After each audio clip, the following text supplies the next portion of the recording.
morning friends. Today we are going to prove a theorem of class 10th NCERT chapter triangles. So what is the theorem?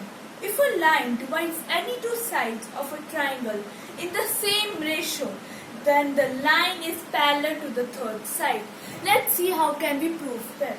So we are given that AD is equal to DB and AD is equal to DB and AE is equal to EC.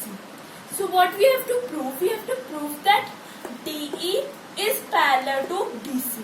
So let's see how can we prove. Let's draw a line DE such that AD by DB is equal to AE by EC. So, and let's assume that DE is not parallel to BC. So if DE is not parallel to BC, then there must be some point E dash such that DE dash is parallel to BC. So from here we get AD by DB is equal to AE dash by E dash C. From theorem 6.1.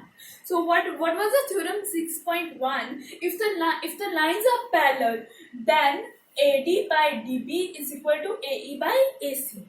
So this was the theorem. So from 1 AD by DB is equal to AE by EC, and 2 AD by DB is equal to AE dash by E dash C. We get AE by EC is equal to AE dash by E dash C. So from here we know that E is equal to E dash. So E dash must coincides with E. Hence we have proved that DE is parallel to BC. Thank you. Have a nice day.